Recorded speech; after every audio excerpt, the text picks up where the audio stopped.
Hello, beautiful people. Guess who's back? Trudy's back. It's me, your host with the most, yours truly, Trudy, and I'm back with another episode of your favorite podcast, Chaley. Let's talk. All right, Chaley, how y'all doing? Let's get into the check-in. How has your week been? How is your weekend going? Excuse me. How is your health? How is everything? How is your pet? How is your family doing? How is your best friend doing? How is your neighbor doing? How is everyone doing? I hope you all are doing well. Let's get into this week's goodies. All right. Chaley. So before we start off, we're going to start with what's trending. Today is September 11th, and it is the 20th anniversary of the September 11th, what should I call it, incident that happened in 2001. So I'll quickly say rest in peace to all the lives that we lost that day, and we're praying for the families of those that have been affected, as well as the people that we've lost. So let's keep them in our thoughts and prayers. Okay? All right, Charlie. Let's move on with something more upbeat and fun and not so, sad. So I'm pretty sure everybody has seen this 500K or dinner with Jay-Z debate going on. It's everywhere. And it's very interesting. So somebody posted reasons why they would choose having dinner with Jay-Z over $500,000 if given the chance. And then, as social media does, everybody gets into a tizzy or a frenzy and starts giving their opinion on it. So I've been seeing a lot of things. Most people have been saying that they would obviously take the $500,000 over dinner with Jay-Z. The person that made the post said that they would choose having dinner with Jay-Z because they would basically saying that they would learn a lot of things if they had an opportunity to sit down and have dinner with Jay-Z. But let's get into that a little bit. How are they so sure that during the course of the dinner that Jay-Z would lay out the blueprint as to how he became successful? And who's to say that can be done in one dinner? Come on. Let's be realistic here. If somebody offered me $500,000 or dinner with my favorite mogul or celebrity, I'm taking the liquid cash, bro. Come on, let's not be ridiculous. I don't think anything that anyone can tell me would make me want to have dinner. That type of thing. I think if I took the $500,000, I'll find a way to make more. I invest in stuff. I would actually be well on my way to doing better than just going to dinner with someone who's gonna give me knowledge. And then how am I gonna fund some of the stuff that I have planned?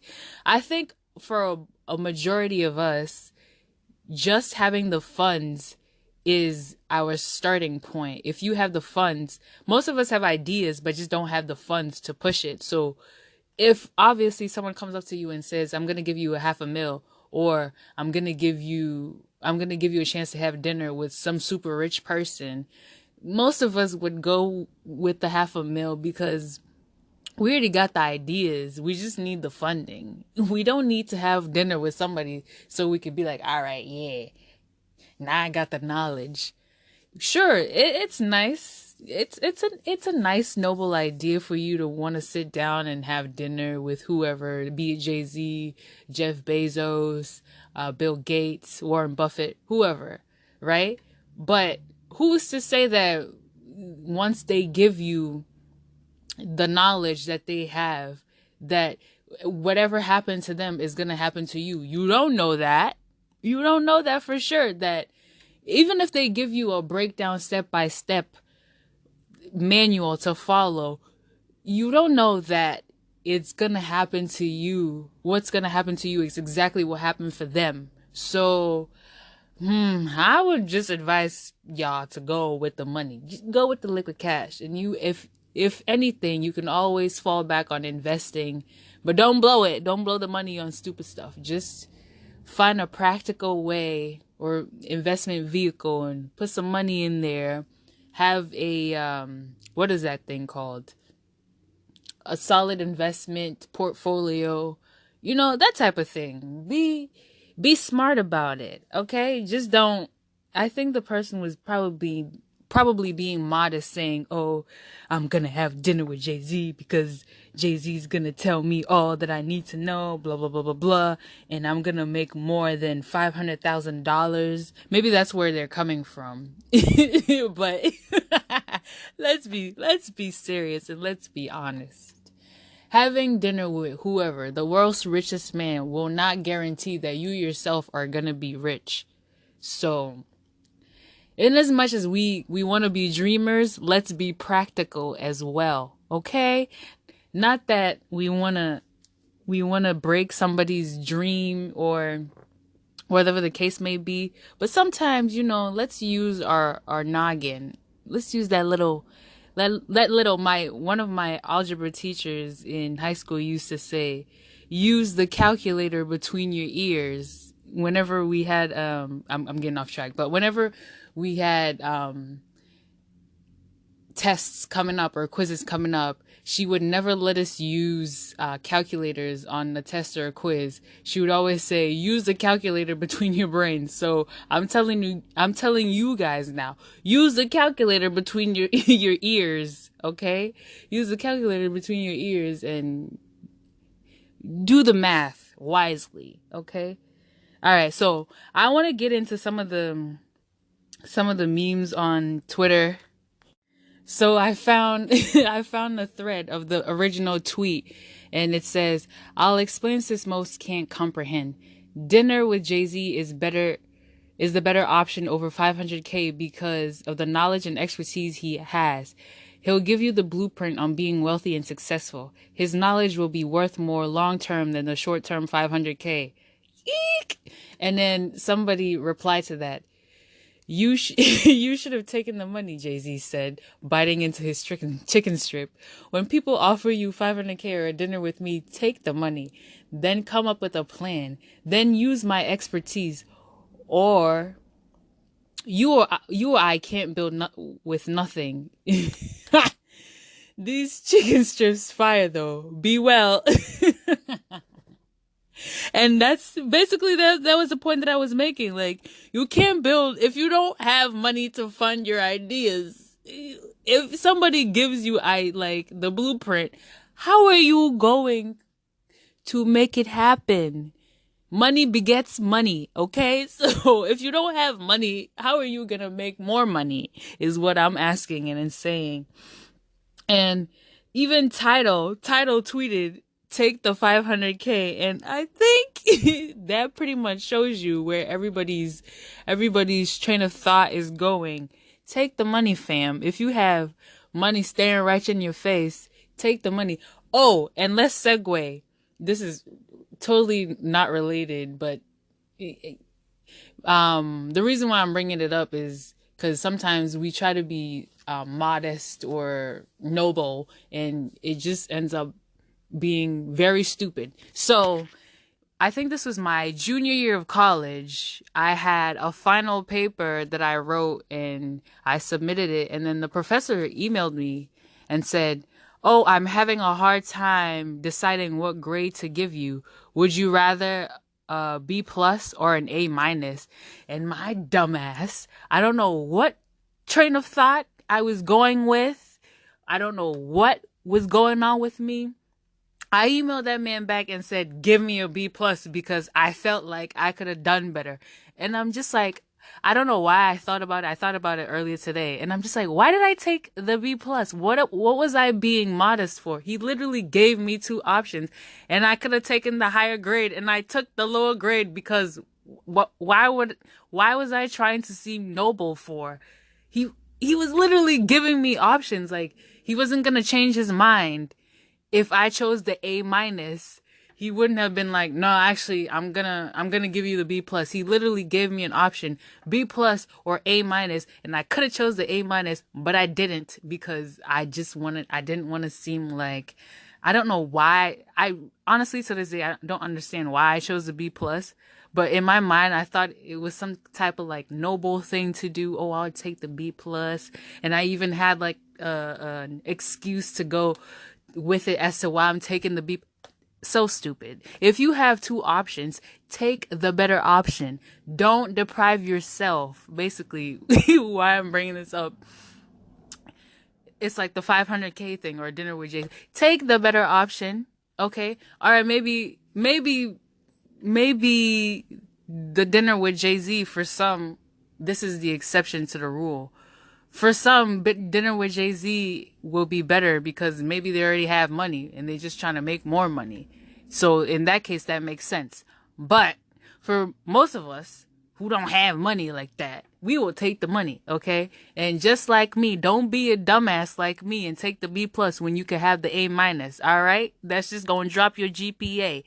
I don't think it really affected my GPA that much because I was doing well in that class. But if you have the opportunity, when given two options, take the one that makes sense and is gonna yield more for you. All right, Chaley? Don't try to be know it all and whatever you're trying to do. Just let me stop rambling. But basically, what I'm saying is just use the calculator between your ears and make the good decision, which is gonna yield more for you. Basically. All right, Charlie. So since we're on the topic of money and all, today's main juicy topic is money. Okay. So let's talk about the saying that money is the root of all evil.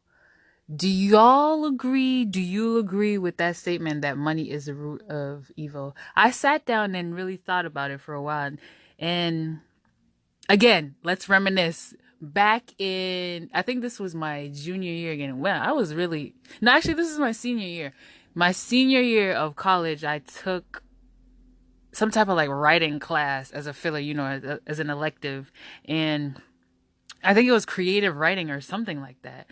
And we were supposed to write about, damn, I don't remember what exactly we were writing about, but I do remember that I wrote about how greed isn't the root. I mean, excuse me, how money isn't the root of all evil, but greed is the root of all evil.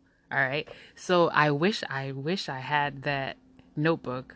I had that notebook, but I don't know where it is. I would have read what I wrote, but I think I can remember like bits and pieces of what exactly that I wrote.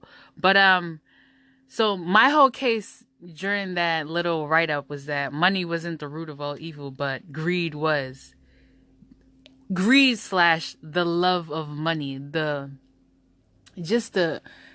absolute overly indulgent, the most, I don't know, the most saturated, the way, like, how the way that some people are very greedy and they love money so much and then they put money above everything.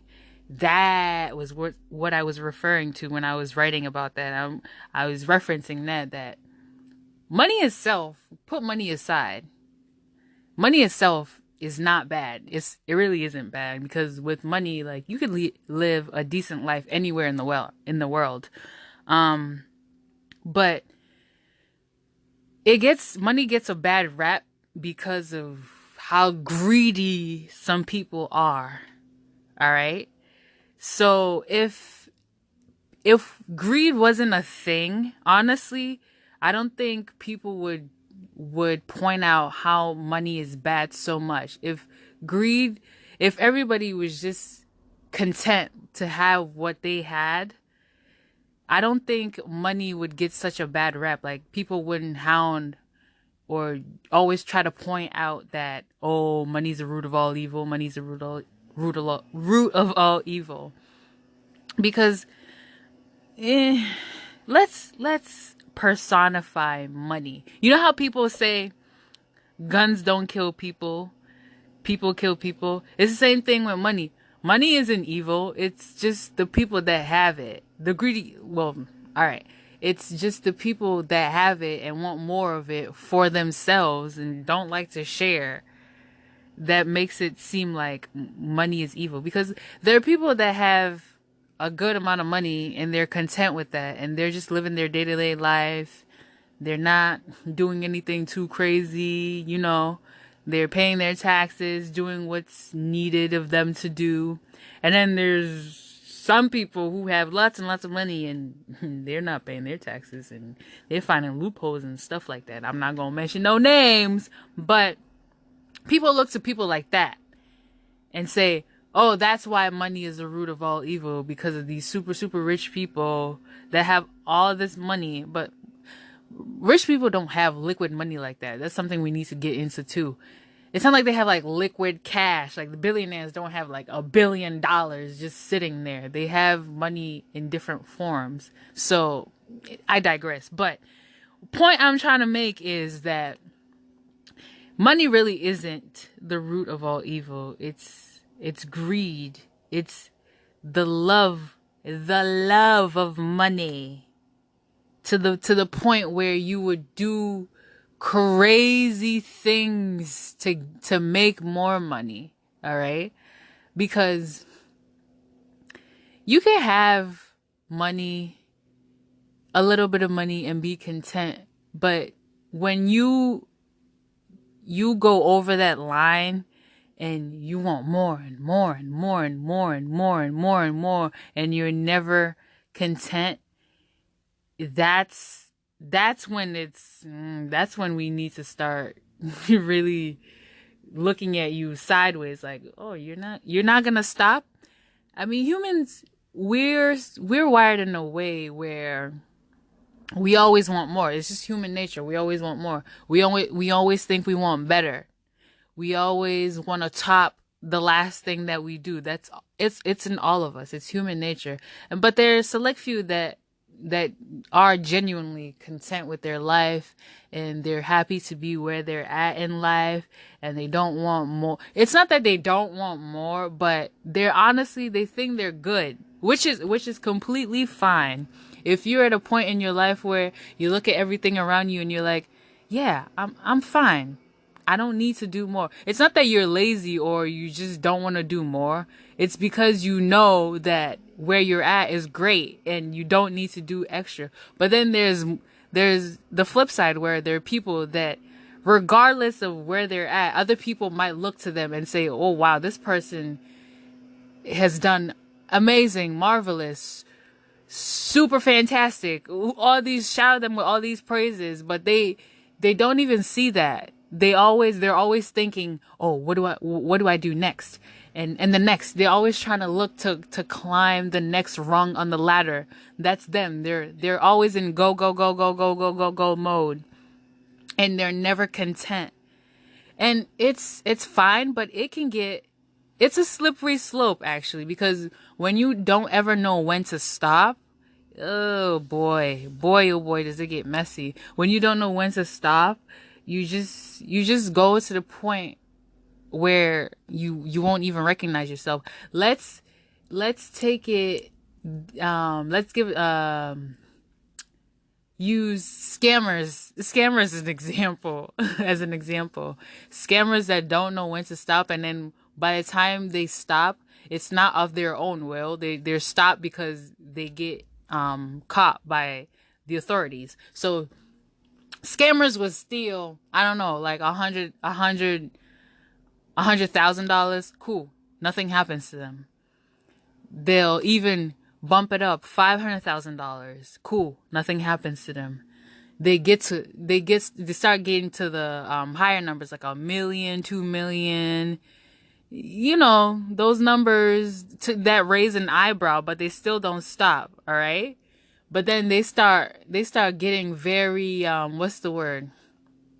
They start getting very, like, to them, like, oh, I can, nobody said anything, I can do more, basically. So they get overconfident. That's the word. They get overconfident, and then they're like, all right, let's see how much more we can push the envelope. And then they end up going way past what they should have done, and then they end up getting caught by authorities. And then that's how we hear of, like, some of these scammers, how they get caught up and they're in the news because they stole some huge sum of money and all that stuff. So, yeah, greed, personally, for me, money isn't the root of all evil. It's greed, because if human beings, our nature weren't to be such greedy beings, I feel like so many things in the world would be different. And that's probably another conversation to be had on a later day. But in short, if we weren't such greedy people, life would be so different for all of us. I think we would be caring, or more nice to other people as well, if we weren't so, because greed goes hand in hand with being selfish. Like, if you're, most people that are greedy are only care about themselves, basically. So yeah, that means they want more for themselves, which is fine. We're all allowed to want more for ourselves, but the kind of greed that I'm talking about is the one that you want more for yourself and you don't care about how you trying to hoard all of these things is basically leaving other people with less to have. So I'm probably gonna have to make another episode and expound on what I'm trying to say about this greed factor, but pretty much, yeah. If you're hearing my voice today, I'm here to tell you that money isn't the root. For me personally, money isn't the root of all evil. It is greed and the love of money, the absurd love of money, to the point that doesn't make any sense. That is the root of all evil. It's not just money. Leave money alone, okay? Because let's not be hypocritical. Money is great. It gives you access to a lot of things, but it is not the evil. It is greed that we need to take a special look at and investigate and really go toe to toe with. And yeah, Chaley. So I'll be back and we'll jump right into Across the Atlantic. All right, Chaley. This is Across the Atlantic, and today we're gonna read a post from our cousins in Nigeria. So this is a WhatsApp text thread that somebody posted that I had seen on Instagram. And it goes like this. Hi, good evening. I saw an opening for a graphic artist. I'd like to apply. And the person replies, hello, good evening. And then there's another response. Good evening. Hello. All right. Please don't worry. I don't know how long we'll be doing this greeting thing. And then the reply is, oh, just seeing this, and you want to apply for a position and you're telling me don't worry? Good night. Why won't I tell you don't worry? I've been waiting for a response and all I got was constant greeting. You too, good night. And when I tell you I was in stitches when I read that, like, imagine you're trying to apply for a job and whoever's responsible is just constantly greeting you. Like, you know how, like, you say you're texting somebody and you text hi, and then they text hi, how are you? Good, and you? And then you respond good, and you? And then it's just a cycle of good and you. This is practically what's going on here. But I just wanted to share that quickly with y'all. There's nothing too interesting that I've seen that's going on across the Atlantic, but soccer's back. I'm not really into soccer. I know soccer is huge in Africa in well, everywhere but the United States, but I don't really have a team that I root for. So, yeah. That's pretty much it, Chaley. So, with that said, I would like to thank everyone for coming in and listening to this podcast. I hope you do come back and listen to the next episode. So, before I leave, stay safe, okay? Be cool, be chill. Try to do your own thing. Look at me being all, I don't know. And yeah, thank you and goodbye.